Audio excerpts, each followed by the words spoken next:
Hi മക്കളെ, SLC exam കഴിഞ്ഞിട്ട് എല്ലാവരും അതിൻ്റെ റിസൾട്ട് അനാലിസിസിലായിരിക്കും അല്ലേ. എന്തായാലും എത്ര A+ കിട്ടിയവരാണെങ്കിലും സാറ് ആദ്യമേ എല്ലാവർക്കും ഒരു നല്ലൊരു ബിഗ് കൺഗ്രാറ്റ്സ്, പാസ്സായല്ലോ. കാരണം നമുക്ക് എല്ലാവർക്കും അറിയാവുന്ന പോലെ കഴിഞ്ഞ കൊല്ലത്തെ SLC എക്സാമിൽ നിന്ന് വളരെ വ്യത്യസ്തമായിട്ടാണ് ഈ വർഷത്തെ SLC എക്സാം നടന്നിട്ടുള്ളത് അല്ലേ. ടെക്സ്റ്റ് ബുക്ക് മാറിയിട്ടുണ്ട്, അതേപോലെ തന്നെ ക്വസ്റ്റ്യൻ്റെ പാറ്റേൺ മാറിയിട്ടുണ്ട്, വാല്യുവേഷൻ സ്ട്രിക്റ്റ് ആയിട്ടുണ്ട്. എന്നിട്ടും 30,000 പേർക്ക് ഫുൾ A+ കിട്ടിയിട്ടുണ്ട്. ആകെ കഴിഞ്ഞ കൊല്ലത്തെ വിജയ ശതമാനത്തിൽ നിന്ന് 1% മാത്രമാണ് ഇതിലുള്ളത് വിജയ ശതമാനം കുറഞ്ഞിട്ടുള്ളൂ. അപ്പോൾ ഈ ഒരു കാര്യത്തിലൊക്കെ നമ്മൾ നോക്കുമ്പോൾ നിങ്ങൾക്ക് എത്ര മാർക്ക് കിട്ടിയോ, എത്ര A+ ആണോ, 5 ആയിക്കോട്ടെ 4 ആയിക്കോട്ടെ, എത്ര A+ ആണോ അവർ ഭയങ്കര അടിപൊളിയാണ്. ശരിക്കും എനിക്ക് എന്തായാലും ഭയങ്കര സന്തോഷം ഉണ്ടാക്കിയിട്ട് കാര്യം എന്താ വെച്ചാൽ 2 A+, 3 A+ ഒക്കെ കിട്ടിയ ആൾക്കാരെ പാരൻസ് ഭയങ്കരമായിട്ട് സപ്പോർട്ട് ചെയ്യാൻ കുറേ റീൽസ് കണ്ടിട്ടോ.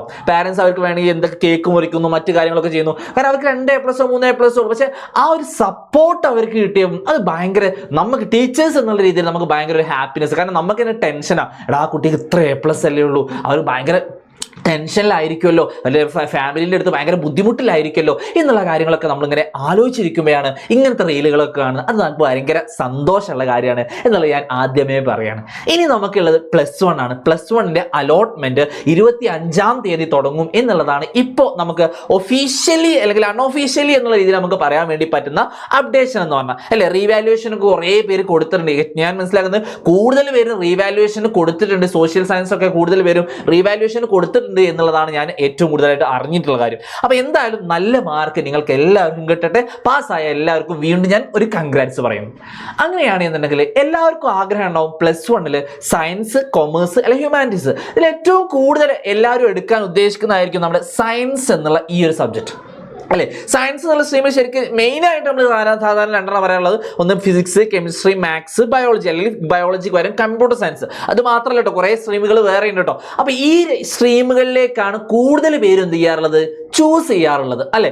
അപ്പോൾ എല്ലാവർക്കും അറിയാം സയൻസ് നല്ലപോലെ പഠിക്കാനുണ്ട് അല്ലേ, നല്ല പോലെ പഠിക്കാനുണ്ട്.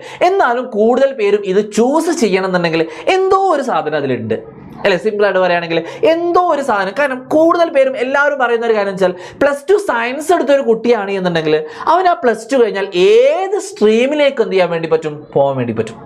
ഏത് സ്ട്രീമിലേക്ക് പോകാൻ വേണ്ടി പറ്റും. പക്ഷെ അതൊരു ഹ്യൂമാനിറ്റീസ് എടുക്കുന്നവനോ കൊമേഴ്സ് എടുക്കുന്നവനോ എന്ത് ചെയ്യാൻ വേണ്ടി പറ്റില്ല, സാധിക്കൂല എന്നുള്ളതാണ്.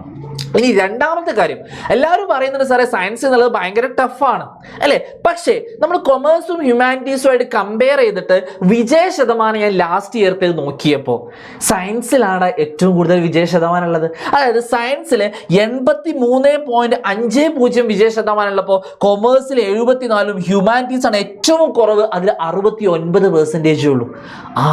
അപ്പം പാസ്സാവാൻ ഏറ്റവും എളുപ്പം ഏതാണെന്നുള്ള നമ്മൾ മനസ്സിലാക്കിയിരിക്കേണ്ടത് സയൻസ് ആണ് എന്നുള്ള കാര്യം കൃത്യമായിട്ട് നമ്മൾ എന്ത് ചെയ്യണം, പഠിച്ചിരിക്കണം. അപ്പോൾ സയൻസ് എന്നുള്ള ആ സ്ട്രീം നല്ലപോലെ പഠിക്കുക. ഇനി ഞാൻ പറയുന്നു സാറേ അപ്പോൾ എല്ലാവരും സയൻസ് എടുക്കണോ എന്നുള്ളതാണ് സാറ് പറയുന്നത്. അങ്ങനെയല്ല.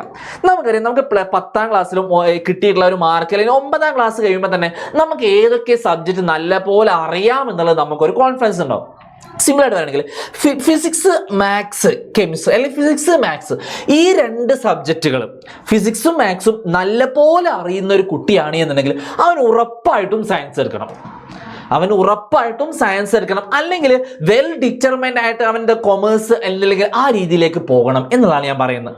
ക്ലിയർ അല്ലേ. കാരണം അങ്ങനത്തെ കൊമേഴ്സ് പോകണം എന്ന് പറയുന്നത് ആരോടാന്ന് ചോദിച്ചാൽ ഇവർ ഓൾറെഡി പ്ലാൻ ചെയ്തിട്ടുണ്ടാവും, എനിക്ക് CA വേണം അല്ലെങ്കിൽ എനിക്ക് CMA വേണം എന്നുള്ളത് ഓൾറെഡി പ്ലാൻ ചെയ്ത കുട്ടികളുണ്ടാവും. അവരാണ് എന്ത് ചെയ്യേണ്ടത്, നേരെ കൊമേഴ്സിലേക്ക് പോകേണ്ടത്. അല്ലാതെ ഫിസിക്സ് എനിക്ക് എന്താ എടുക്കേണ്ടത് എന്ന് അറിയാത്തവരാണെന്നുണ്ടെങ്കിൽ അവർ +1ൽ സയൻസ് എടുക്കുക. കാരണം +1ൽ നമ്മൾ ഫിസിക്സും മാത്സും നല്ലപോലെ അറിയുന്ന കുട്ടിയാണെങ്കിൽ +1ൽ സയൻസ് എടുക്കണം. അതാണ് ഒന്നാമത്തെ പോയിന്റായിട്ട് സാറിന് പറയാനുള്ളത്. ഇനി അങ്ങനെയാണ് എന്നുണ്ടെങ്കിൽ ഈ സയൻസ് കിട്ടാൻ എത്ര A+ വേണം എന്നുള്ളതാണ് എല്ലാവരുടെയും സംശയം. അപ്പോൾ എല്ലാവർക്കും ഉണ്ടാകുന്ന ആഗ്രഹം എന്ന് പറഞ്ഞാൽ തൊട്ടടുത്തൊരു സ്കൂളിൽ പഠിക്കണം എന്നുള്ളതായിരിക്കും അല്ലേ. അല്ലെങ്കിൽ ഞാൻ ഇഷ്ടപ്പെടുന്ന ഒരു സ്കൂളിൽ, എൻ്റെ ഫ്രണ്ട്സിനൊക്കെ ആ സ്കൂളാണ് ഇഷ്ടം, ആ ഇഷ്ടപ്പെടുന്ന സ്കൂളിൽ ഇഷ്ടപ്പെടുന്ന സ്ട്രീം അല്ലെങ്കിൽ ഇഷ്ടപ്പെടുന്ന സ്ട്രീമായിട്ട് പഠിക്കാനാണ് എനിക്ക് താല്പര്യം. അതെല്ലാവർക്കും കിട്ടും ഞാൻ പറയുന്നത് അറിയാം, ഒരുവിധ ആൾക്കാർക്കൊക്കെ അവർ ഉദ്ദേശിക്കുന്ന സ്കൂളിൽ ഉദ്ദേശിക്കുന്ന സ്ട്രീം തന്നെ എന്തെയും കിട്ടും. അതിന് മാത്രം സീറ്റ് ഇപ്പൊ നമ്മുടെ കേരളത്തിലുണ്ട്. എസ്പെഷ്യലി സയൻസിന്റെ കേസിൽ എടുക്കുകയാണെങ്കിൽ എന്തായാലും കിട്ടേണ്ടതാണ്. പക്ഷേ കുറച്ചൊന്ന് വെയിറ്റ് ചെയ്യണം. ട്രയൽ അലോട്ട്മെന്റിൽ കിട്ടിയില്ല എന്ന് വിചാരിച്ചിട്ട് എഡിറ്റ് ചെയ്യാനുള്ള അവസരത്തിൽ വീണ്ടും എഡിറ്റ് ചെയ്യുന്നു, ആ രീതിയിലേക്കൊന്നും പോകരുത്. ട്രയൽ ഉണ്ട്, ഫസ്റ്റ് ഉണ്ട്, സെക്കൻഡ് ഉണ്ട്, തേർഡ് അലോട്ട്മെന്റ് വരെ ഉണ്ട്. നിങ്ങൾക്ക് എന്തായാലും നിങ്ങൾ ഉദ്ദേശിക്കുന്ന സ്കൂളിൽ കിട്ടാനുള്ള ചാൻസ് വളരെ കൂടുതലാണ് എന്നുള്ളത് സാർ ആദ്യമേ പറയാണ്. കുറച്ചൊന്ന് ക്ഷമ വേണം, വെയിറ്റ് ചെയ്യണം എന്നുള്ള. അപ്പൊ സാറേ 8 A+ ഉള്ള സയൻസ് കിട്ടുമോ, 4 A+ ഉള്ള സയൻസ് കിട്ടുമോ? കിട്ടും. A+കളുടെ എണ്ണം മാത്രമല്ല അവിടെ നമ്മൾ നോക്കുന്നത്. നമുക്കറിയാം ഇപ്പൊ ഈ ഒരു കേസിൽ WPGA എന്നാണ് ഒരു എന്തുണ്ട് ഗ്രേഡ് പോയിന്റ് ഉണ്ട്. അപ്പൊ അതിലിപ്പോ സയൻസ് ആണെന്നുണ്ടെങ്കിൽ ആ സയൻസിൽ മെയിൻ സ്ട്രീമിൽ വരുന്നത് ഫിസിക്സ്, കെമിസ്ട്രി, ബയോളജി, മാത്സ് ആണ്. അതായത് 10ാം ക്ലാസ്സിൽ ഈ 4 സബ്ജക്റ്റിൽ നല്ല A+ കിട്ടിയോ, അവൻ ആ 4 മാത്രമാണോ കിട്ടിയെന്നുണ്ടെങ്കിൽ അവന് സയൻസ് കിട്ടാനുള്ള ചാൻസ് ഉണ്ട്. ക്ലിയർ? അപ്പൊ അങ്ങനെ ഒരു ഇൻഡെക്സ് സ്കോർ വെച്ചിട്ടാണ് എന്ത് ചെയ്യുക, ഇവർ ഈ സയൻസ് കാര്യങ്ങളോ അല്ലെങ്കിൽ ഏത് സ്ട്രീമിലേക്കാണ് നമ്മൾ പോകേണ്ടത് എന്നുള്ളത് നമ്മൾ എന്ത് ചെയ്യുക, തീരുമാനിക്കുന്നത്. പിന്നെ നിങ്ങൾ ചെയ്യേണ്ട കാര്യം എന്താണെന്ന് വെച്ചാൽ, നിങ്ങൾക്ക് ഉദ്ദേശിക്കുന്നത് ഏത് സ്കൂളിലേക്കാണോ പോകേണ്ടത് ആ ഉദ്ദേശിക്കുന്ന സ്കൂളുകളൊക്കെ ആ പ്രയോറിറ്റി ഓർഡറിൽ തന്നെ അലോട്ട്മെന്റ് അപ്ലൈ ചെയ്യുമ്പോൾ ചെയ്യണം. പിന്നെ അതിൽ അഡീഷണൽ ആയിട്ട് നിങ്ങളോട് പറയാനുള്ള കാര്യം എന്താ വെച്ചാൽ, ഇപ്പൊ നിങ്ങൾ സെയിം സ്കൂളിൽ തന്നെ കൊടുക്കുകയാണെങ്കിൽ 2 ഗ്രേഡ് പോയിന്റ് അധികം കിട്ടും. സാധാരണ ഇൻഡെക്സ് സ്കോറിൽ 2 പോയിന്റ് അധികം കിട്ടും. ഈ സെയിം ലോക്കൽ അതായത് സെയിം പഞ്ചായത്തിലാണെന്നുണ്ടെങ്കിൽ 2 മാർക്ക് വീണ്ടും കിട്ടുന്നു.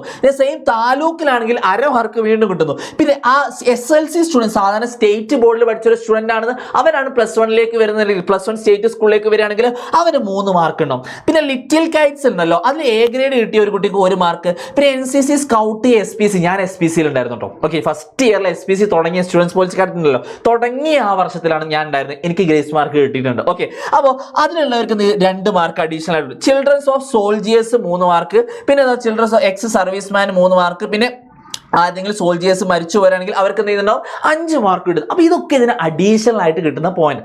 അപ്പൊ നിങ്ങൾ ഏത് സ്കൂളുകളാണ് എന്നുള്ളത് സെലക്ട് ചെയ്യുമ്പോൾ എൻ്റെ പഞ്ചായത്തിൽ തന്നെ ആ സ്കൂൾ കിട്ടുകയാണെങ്കിൽ നിങ്ങൾക്ക് ഓൾമോസ്റ്റ് 5 മാർക്ക് മിനിമം അഡീഷണൽ ആയിട്ട് കിട്ടും.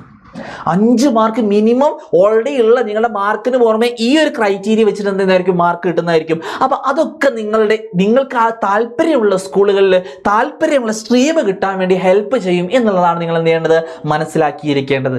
ക്ലിയർ ആണല്ലോ? അപ്പൊ എത്ര A+ എന്നുള്ളതിന് പുറമെ ഈ കാര്യങ്ങൾ നമ്മൾ അപ്ലൈ ചെയ്യുമ്പോൾ ഈ കാര്യങ്ങളൊക്കെ കൃത്യമായിട്ട് ശ്രദ്ധിക്കുക.